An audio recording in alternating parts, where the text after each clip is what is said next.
Selamat datang kembali di channel Burnet Trader. Di video kali ini saya akan menganalisa untuk perkembangan pergerakan saham-saham dari sektor otomotif, poultry, dan healthcare. Yang pertama ada ICE, kedua Auto, ketiga IMAS, keempat IMJS, kelima Cepin, keenam Japa, ketujuh Main, ke-8 Sido, ke-9 KLBF, ke-10 Mets, ke-11 IRA, ke-12 KF, dan terakhir INAP. Langsung saja ke saham pertama ada ICE yang ditutup di harga 6.075 menguat 1,67%. Kalau dia transaksi asing itu masih net sell. Tuh beda arah ya. Kalau dia broker summary-nya ICE ada akumulasi, ini kelihatan ya. Yang warna hijau brokernya juga sedikit dan volume di top 3-nya itu besar, yang jual tipis-tipis dan ya banyak brokernya. Langsung saja ke teknikal ya. Secara teknikal untuk ICE kondisi seperti ini ya masih sama gambarannya, kemungkinan besar ini dia dalam pembentukan wave 5. Pokoknya dengan kondisi seperti ini mestinya ICE sampai RUPS nanti di tanggal 19,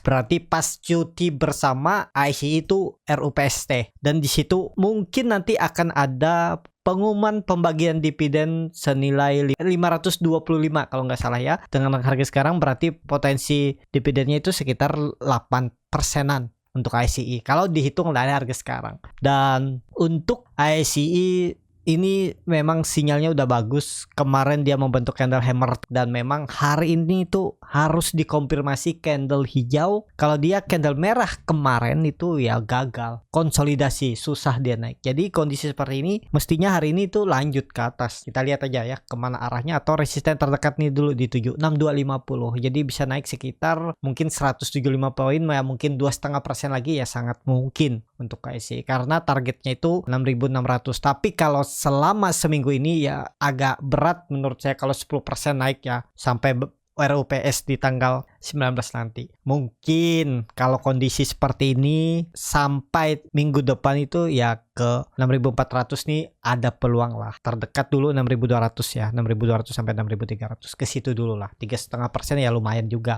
Karena beli IC ini kan beli dari bawah, dari 5.800 tuh beli. Habis itu di 6.000 ada yang beli. Ya udah, hold aja. Peluang besar sih potensi dapat profit minggu ini. Target terdekat itu 6.200. Semoga sampai 3 hari ke depan. Hari ini, besok, dan Jumat. Kalau dilihat MACD-nya sudah mengarah ke atas, mau bentuk golden cross. Jadi masih oke lah pergerakannya untuk ICE. Seperti untuk ICE, langsung saja ke saham selanjutnya. Ada Auto yang ditutup di harga 2.000. Nah, langsung saja ke saham selanjutnya. Ada Auto yang ditutup di harga 1.640, menguat 2,18%.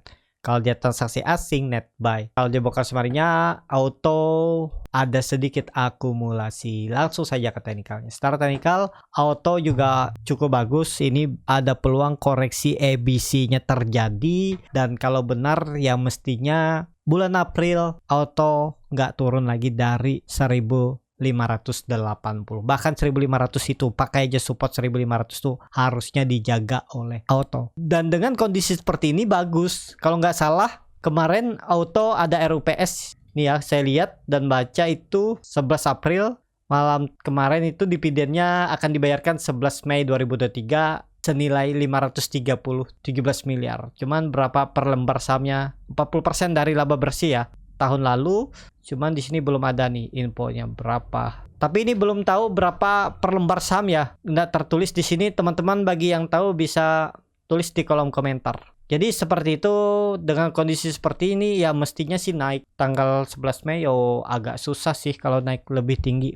Sepertinya udah selesai Auto sampai mendekati bagi dividennya. Maksimal 1.800 itu pun kalau mampu dia. Apakah ini bisa jadi koreksi ABC dan dia melanjutkan uptrend? Dengan kondisi seperti ini agak berat. Kemungkinan 1.800 susah ditembusnya dulu ya, kepentok. Jadi mampatin aja yang nggak minat dividennya, nanti bisa jual kalau sudah Auto misalnya sampai 1.800. Tapi bahkan mungkin ya 1.700 aja susah ditembus tengah-tengahnya ini untuk Auto. Jadi seperti itu. Untuk Auto langsung saja ke saham selanjutnya. Ada IMAS yang ditutup menguat 6,41% ke harga 1.575. Kalau dia transaksi asing net buy. Kalau dia broker summary-nya IMAS didistribusi. Langsung saja ke teknikalnya. Secara teknikal untuk IMAS udah sangat tinggi, bahkan sudah 7 candle terus naik. Mungkin sampai peaknya 1.700. agak berat kayaknya ya. Ya mungkin aja terjadi tapi sangat beresiko kalau Bapak Ibu baru masuk. Biasanya juga ada nggak mau masuk ke harga atas kalau para trader, kecuali yang scalping tahu momentum, main-main pendek ya bisa. Tapi kalau untuk swing harga sekarang kurang ideal karena resiko untuk stop lossnya tuh besar. Kalau dilihat dari volume memang besar ya, create volumenya cukup signifikan, tapi ya bisa aja tuh kiri kanan ditarik naik ya. Jadi seperti itu aja untuk IMAS, lebih baik ke wait and see. Kalau yang punya pasang trailing stop aja, jangan sampai nanti tiba-tiba IMAS ARB berhari-hari. Nah itu resikonya hati-hati, karena itu pernah terjadi beberapa waktu lalu saat dia rally panjang, terus dia kemudian ARB, tapi ARB-nya tuh bisa bangun sedikit, bangun keluar ARB lagi, bangun ARB lagi, diiris pelan-pelan lah. Itu lebih bagus kalau diiris pelan-pelan, itu Bapak Ibu bisa exit, nggak langsung dikunci ARB. Nah itu enaknya kalau diiris pelan-pelan. Cuman biasanya diiris pelan-pelan tuh malah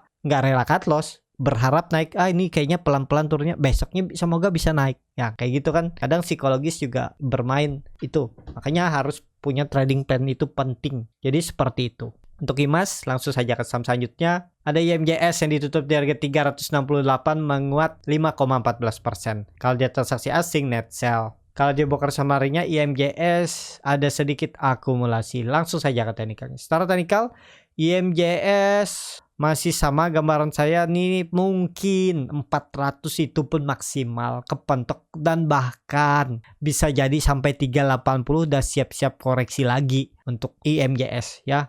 Ini ada resisten minor di 380. Ini kemungkinan kepentok karena nih lihat, saham kalau sudah naik tinggi nggak ada lekukan atau turunan atau swing low, hati-hati itu. Biasanya ada balasannya ya, seperti itu juga. Ini contoh. Ini untungnya contohnya swing low-nya pendek aja terus naik lagi ya. Tapi ada kalanya yang RB. Hati-hatilah. Gimana lihat polanya, lihat momentumnya, lihat kondisi bid offer-nya juga. Seperti itu ya.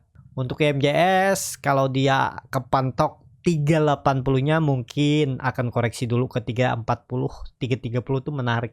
Masih bisa lah, karena dia tuh nggak mungkin langsung turun seperti naik ini, tapi bisa jadi ada naik turunnya ya. Jadi bisa dimanfaatin untuk scalping, ODT, tapi menyesuaikan karena likuiditas kecil. Untuk MJS seperti itu. Untuk MJS langsung saja ke saham selanjutnya. Ada Cepin yang ditutup di harga 4.480, terkoreksi 1,1%. Kalau dia transaksi asing net sell. Kalau di broker summary-nya Cepin di distribusi. Langsung saja ke teknikalnya. Secara teknikal untuk Cepin sepertinya ini mulai konsolidasi. Kemungkinan kalau ISG aman aja di atas 4.800 atau bahkan nggak turun dari 6.750, menurut saya Cepin akan mempertahankan supportnya 4.400. Itu harus dijaga Cepin di April. Kalau sampai minggu ini jebol 4.400, indikasinya akan lanjut turun lebih dalam. Kalau ditarik dari swing low ke swing high, ini area memang area pantulannya di 1,618 Fibonacci retracement-nya. Jadi kalau dia 3 hari ke depan jebol, dikasih jelek. Risknya kecil juga kalau berminat ya. Targetnya kenaikannya bisa 4.800 bahkan 5.000. Itu aja dulu, 10% lumayan tuh kalau bisa ada teknik rebound 10%. Untuk Cepinnya ada peluang karena volume membesar dan mulai konsolidasi. Ini volume buangan juga besar kan, tapi mulai konsol. Berarti sepertinya akan dijaga 4.400. Jadi bisa dimanfaatin swing pendek. Seperti itu untuk Cepin. Kalau ditanya apakah bisa ke 6.000 dengan kondisi seperti ini agak susah. Konsolidasi dulu. Jadi main-main pendek aja. Kan bisa berkali-kali kalau dia tektok 4 bulan di area 4.400 sampai 5.000 kan lumayan juga tuh tektok area ini. Dapat 5% sekali trading, mungkin 2 minggu. Habis itu dia turun, beli lagi 3 minggu ke depannya naik. Nah, kekumpul juga tuh bisa 10-20% nantinya akhirnya kan. Seperti itu ya. Jadi seperti itu untuk Cepin. Langsung saja ke saham selanjutnya. Ada Japa yang ditutup di harga 1.110, terkoreksi 1,33%. Kalau dia transaksi asing net sell. Kalau di broker summary-nya Japa di distribusi. Langsung saja ke teknikalnya. Secara teknikal untuk Japa mau bagi dividen juga di tanggal 17 April, berarti minggu depan, senilai 50 dengan harga sekarang berarti sekitar 4,8%-an. Dengan kondisi seperti ini mestinya ada tarikan. Bisa 5%-an ya. karena kelihatannya volume mulai membesar di area bawah ini, dan kelihatannya juga konsolidasinya cukup bagus, risknya juga kecil, tutup di bawah 1080. Pertimbangkan kalau mau pakai stop loss, tapi kalau mau disimpan lebih lama, harga sekarang juga bisa dikatakan Japa itu murah. Tapi kan kalau murah ya harus sabar, kalau dia turun terus ya bisa average down, pakai dana lagi. Kalau dilihat dari Fibonacci retracement ditarik dari swing low ke swing high-nya ini, ya 1100 tuh area pantul. Sudah sekali dia mantul kan, ini kedua kalinya. Harusnya ada indikasi double bottom. Dia akan membentuk pola double bottomnya, tapi untuk valid breakout kemungkinan kecil. Mungkin nyentuh aja karena mau bagi dividen minggu depan tanggal 17, berarti hari Senin. Nah, itu bisa dimanfaatin juga untuk Japa. Seperti itu untuk Japa, sekarang area support mestinya sih nggak jebol 1880. Harusnya dijaga oleh Japa karena mau bagi dividen. Karena dan juga kan Japa ini udah downtrend, dan bagi dividen harusnya ada sinyal mencoba naik. Buying power ada lah. Beda cerita kalau dia udah naik tinggi terus info bagi dividen, ya mungkin ada profit taking. Tapi kalau lagi di bawah seperti ini, ya harusnya ada lah teknik reboundnya minimal senilai dividennya 4,5% sampai 5%. Tapi kembali lagi ini disclaimer on. Seperti itu untuk Japa. Langsung saja ke saham selanjutnya. Ada main yang ditutup di harga 450, terkoreksi 0,88%. Kalau dia transaksi asing, net sell. Kalau di broker semuanya main di distribusi. Langsung saja ke teknikalnya. Secara teknikal untuk main ini kelihatannya juga dijaga hammer. Oke nih, yang penting main jangan sampai 3 hari ke depan turun dari 440. Risknya kecil, paling maksimal 3% sampai 3,5%. Candle hammernya nih harus dikonfirmasi dengan candle hijau hari ini. Apalagi dia bisa tembus 480-nya. 470-nya hari ini udah bagus. Pola cup and handle. Dan ada sinyal mencoba ke 500 untuk uptrend. Sepertinya berat. Karena ya Japa cepinnya masih ke bawah. Tapi siapa tahu main yang ditarik sendirian ya. Karena likuiditasnya kecil, kita nggak tahu. Pokoknya yang tadi kuncinya kalau Bapak Ibu mau follow the trend, yang penting selama di atas 470 dia bergerak di atas 500 itu ya bisa follow the trend. Nanti tapi di atas 500 level psikologisnya tuh 500 konfirmasi untuk dia benar-benar mau uptrend. Seperti itu. Untuk main langsung saja ke saham selanjutnya. Ada Sido yang ditutup menguat 2,48% ke harga 825. Kalau di transaksi asing net buy. Kalau di broker semarinya Sido di distribusi. Langsung saja ke teknikalnya. Secara teknikal Sido harus rebound juga. Apakah ini koreksi ABC dan dia lanjut naik karena ini saham defensif? Bisa terjadi kalau ISG nanti koreksi dalam, misalnya berubah arah, kembali downtrend, turun ke bawah, Sido bisa bertahan, bisa jadi dia defensif. Dan hari kemarin dia bagi dividen Rp23. Dan hari ini malah naik ya. Kemarin sempat open gap down tapi kemudian ditarik naik. Ya, udah selesai nih, udah dapat yang dapat dividen malah dapat capital gain. Hari ini bijau lagi untuk Sido, tembus lagi, ada peluang nembus 4850-nya. Jadi ini salah satu yang bagi dividen tapi malah dapat capital gain plus dividen. Dia udah hijau tuh kemarin. Seperti itu. Untuk Sido, langsung saja ke saham selanjutnya.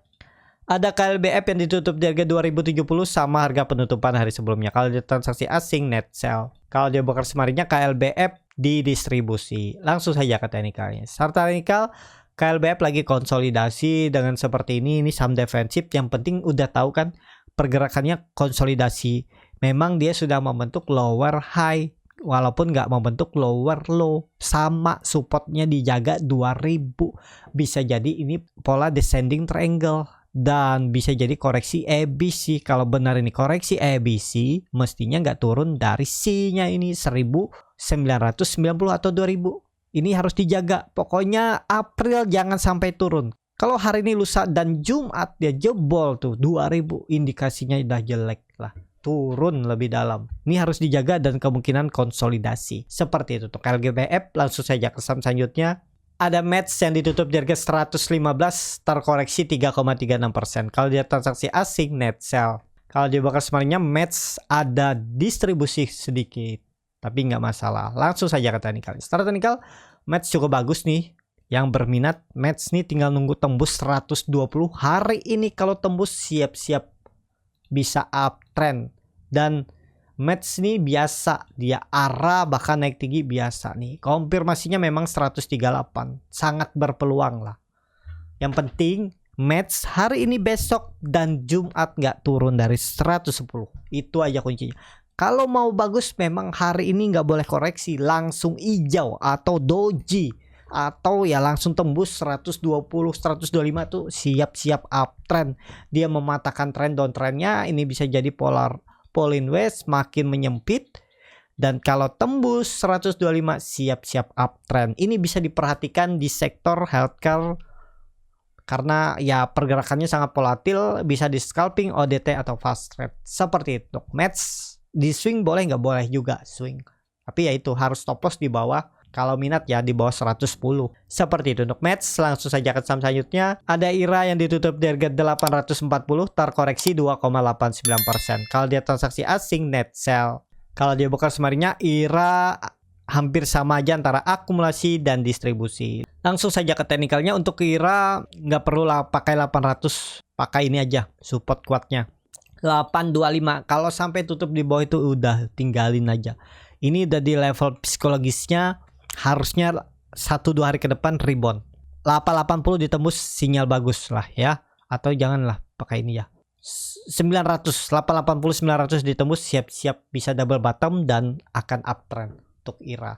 Tapi likuiditas kecil ya. Sesuaikan dengan trading masing-masing nih. Sangat tipis likuiditasnya, transaksinya juga kecil. Jadi seperti itu untuk IRA. Langsung saja ke saham selanjutnya. Ada KF yang ditutup di harga 905, menguat 0,55%. Kalau dia transaksi asing, net sell. Kalau dia broker semarinya, KF di distribusi. Langsung saja ke teknikalnya. Secara teknikal untuk KF lagi di area support 900 harus dijaga. Ini nggak boleh lagi turun dari 900. Kalau sampai hari ini, besok, dan lusa tutup di bawah, kasih toleransi 20 poin lah, di bawah 880 tinggalin aja untuk KF. Target KF kalau rebound minggu ini 3 hari ke depan 1000 targetnya untuk KF. Seperti itu. MACD-nya sudah mulai menyempit mengarah ke atas, bar chart di bawah 0 makin tipis, volume lumayan lah. Mulai ada peningkatan, dan candlenya hari kemarin tuh doji, tutupan dan pembukaannya di harga tertingginya ya harusnya ada hijau. Hari ini nih potensi hijau untuk KF. Seperti itu untuk KF. Langsung saja ke saham terakhir. Ada INAF yang ditutup di harga 675, terkoreksi menguat 0,74%. Kalau dia transaksi asing, net sell. Kalau dia broker semarinya, INAF ada sedikit akumulasi tapi likuiditasnya kecil. Langsung saja ke teknikalnya. Secara teknikal, INAF juga ya jangan turun dari 650. Itu aja ya. Kalau mau bagus memang hari ini langsung rebound, nggak ada merah-merah lagi. Minimal tutup di mana? Kalau bisa 700, tutup di atas 700 bagus hari ini untuk INAF. Jadi seperti itu untuk INAF. Cukup sampai di sini video kali ini. Terima kasih untuk Bapak Ibu dan teman-teman yang sudah menonton video ini sampai selesai. Apabila channel Borneo Trader ini bermanfaat dan bisa menjadi bahan pertimbangan Bapak Ibu dalam membeli, menyimpan, dan menjual sahamnya, bisa klik tombol subscribe dan nyalakan lonceng notifikasi. Ada kritik, saran, ataupun pertanyaan, bisa langsung tinggalkan di kolom komentar. Dan bagi Bapak Ibu dan teman-teman yang baru belajar trading, masih bingung memilih saham, bingung membuat trading plan, bisa join trading bersama Borneo Trader. Nanti dipilihkan saham-sahamnya dan dibuatkan trading plannya beserta chartnya dan juga free konsultasi portofolio. Kalau tertarik, DM Instagram Borneo Trader. Sampai ketemu, tetap semangat, dan semoga bisa terus cuan.